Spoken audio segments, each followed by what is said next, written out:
My minister close as at the Binchro. May come be at a wood here, Mr. Wontumi uncle Ken Camp now in the Wuka say, eh, Juma Martin. Hey, lawyer, then, Chama Wontumi. Mina make at all. And Chibo Siakunya, Uncle Wajaba, Miabe Dick, and Agyapong. I make us a way. Wontumi say it was Kennedy who introduced him to the former president. Are you aware of that? And they've been friends till during the time of the primaries. According to him, was say Kennedy the man called Baumia. What is happening? And now subsequently Kennedy cast on also pay. No, I call Baumia. And look, let us be careful. Wontumi, when Kennedy need issue, he was just being boisterous. The pass attention by. They've been friends. And to send the outside that if he's more enemies. Kennedy issue by I say announced 180 million. Wontumi called me, said he's ready to help. And let us not take it the way a manner we are taking it as if they are enemies. They aren't. I just want to camp wrong camper. I can buy now lead Kennedy campaign.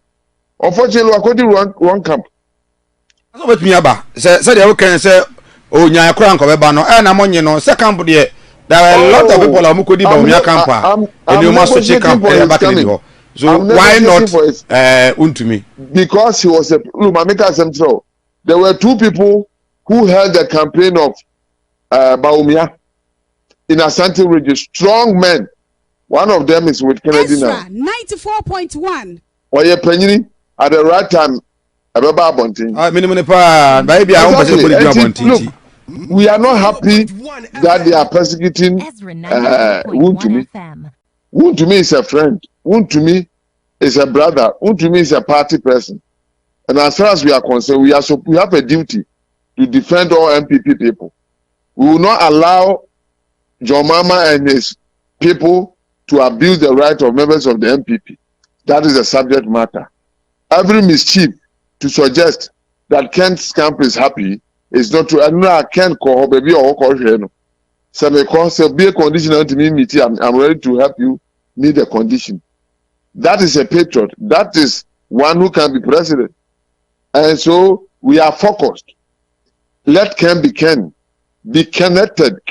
We now get connected to Ken so that we can choose a leader who help Ghana. That is the most important thing. Kennedy Agyapong's camp is not happy. We have shown brotherliness. We were there when the police surrendered this house. We were there in Accra, and we will be there till Wontumi attains freedom from the oppressor.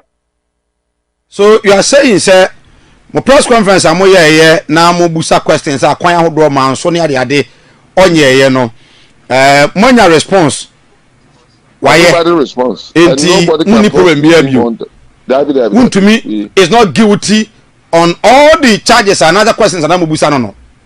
There were questions, there weren't charges. There were questions. He has cleared himself. And so he's a chairman. And we are connected to Kennedy Agyapong.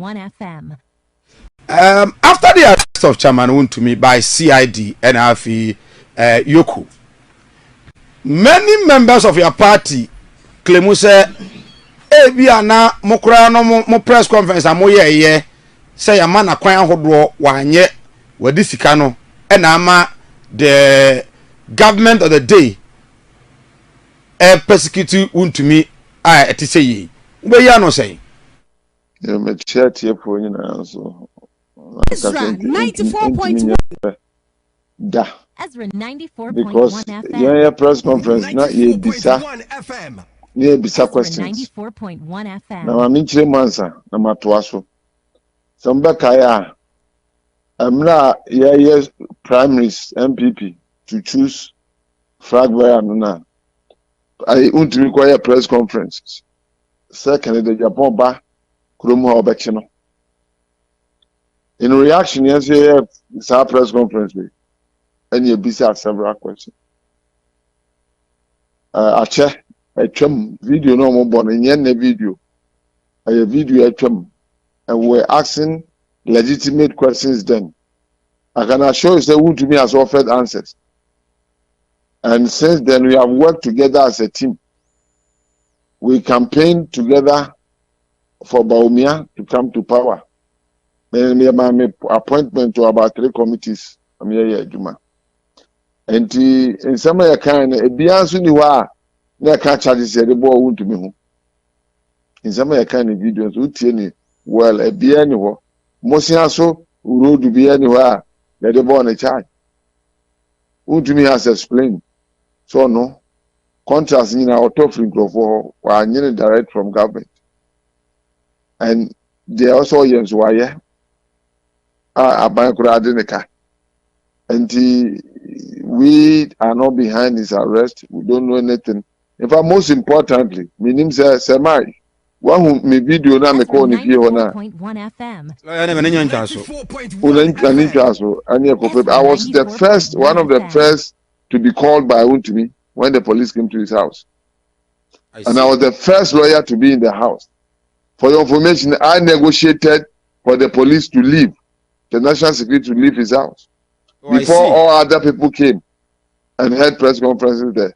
Me, and I'm a corporate. And so, we have nothing against Wontumi.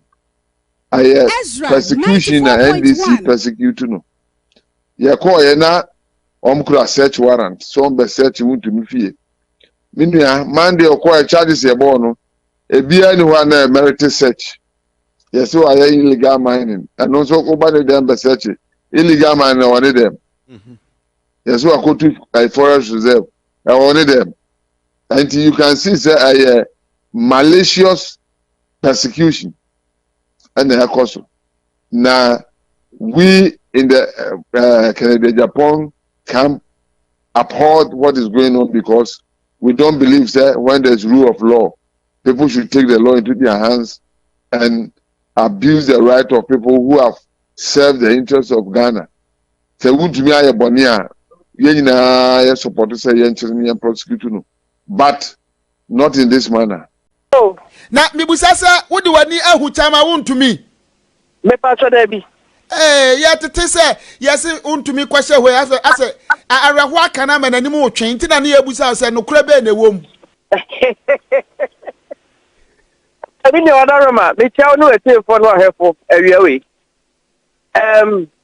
ye hu chama Wontumi ye ni en stay ne so it is ne so ate na so ntie de ye nim ho asem odaroma na yenya ntia nso se Dr. Mahmoud Baumia wo tu Frank Adema MPP amanyoko no yeso oboaboa no ho apane ma ne akade bia obetumi akwa ne bill no wate the part why we dey ten enra anajo no so enra na MPs for ne ba habit now for the ye hu ya ne se o manya ko obi a o ma sorry se o mu hwa aba na ntie nya ne se Dr. Mahmoud Baumia na a leader the omu enhia the enda na jo ye hu se lawyer Godfrey Dame oba ha chene ye tete se Dr. Mahmoud Baumia o de nyoma kekesi ani na awiai o de sureties na obo pe ama chairman wade ne ho no aba aha de se wa ye wa twen ye ma ye twen mate se owo parliament house o share minority caucus no na onyomu nyina aka bom abase de no oboye no na wa represent sureties na ama yokufo but see America say dey wa twen say ye twen say sa entitie na etie no ebeba so a na se wo hwe de na edom kuman minority no omotete form etwa jadwo ne ade ye omo kire se 50 million de so dodo anka be ya omuntimi nte so no onti se yokufo so ba bia du ne de o maka anti ye te so kakra onti pa so debi Numa ba so why Friday da se why koso na we dia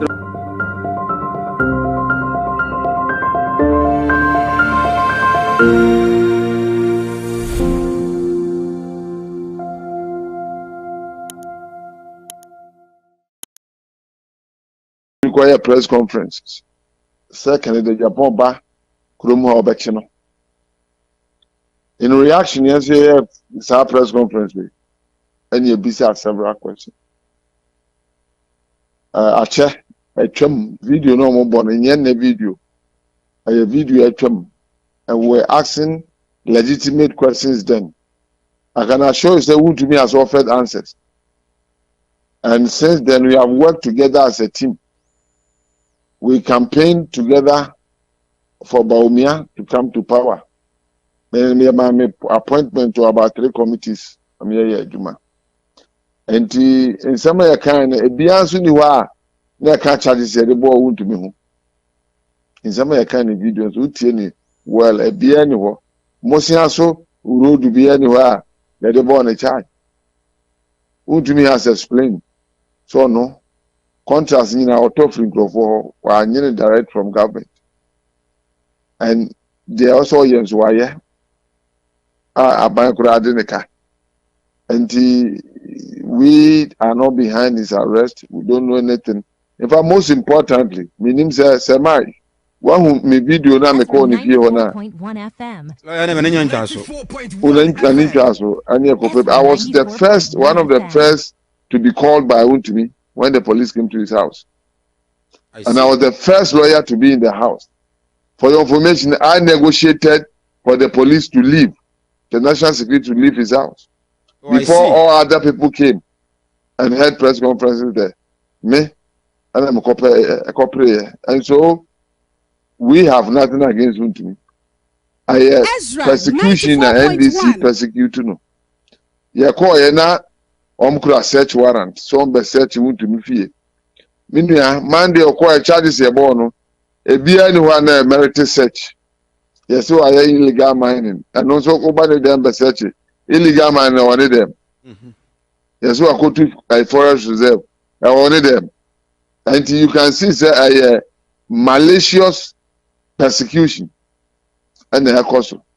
Now we in the Agyapong camp uphold what is going on because we don't believe that when there's rule of law, people should take the law into their hands and abuse the right of people who have served the interests of Ghana.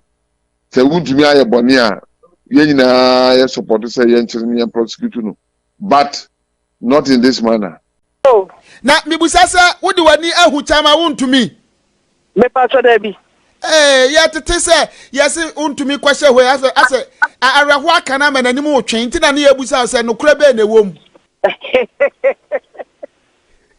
Abi ne odaroma me chawo no etefo no ahefo awia we. Ye hu chama Wontumi. Ye ni en stay ne so. It is ne so ate na ne so ntie de ye nim ho asem odaroma. Na yenya ntianso say Dr. Mahmoud Bawumia wotu Frank Adema MPP amanyoko no yeso oboaboa no ho apane ma ne akade bi obetumi akwa man bill no wate the part why we dey ten enra anajo no so enra na MPs for ne ba habit now for the yewu ya ne say o manya ko obi a o ma sorry say o mu hwa aba 98 ne say Dr. Mahmoud Bawumia and a friend leader the omu enhia the enda na jo ye hu se lawyer Godfrey Dame oba ha cheni ye tete se Dr. Mahmoud Bawumia o de nyoma kekesi ani na awiai o de sureties na obo pe ama chairman wade ne ho no aba aha de se wa ye wa twen ye ma ye twen mate se owo parliament house osia minority caucus no na omuno onyo nyina ka bom abase de no oboye no na wa represent sureties na ama yokufo but see America say de wa twen say ye twen say sa entitie na etie no ebeba so a na sa wo hwe de na edom kuman minority no omotete form etwa adwajo ne ade ye omo kire say 50 million de so dodo anka be ya omuntimi nte so no onti say yokufo so ba bia du ne de omaka anti ye te so kakra onti ba so da bi Numa. That's why. Friday, that's why. Because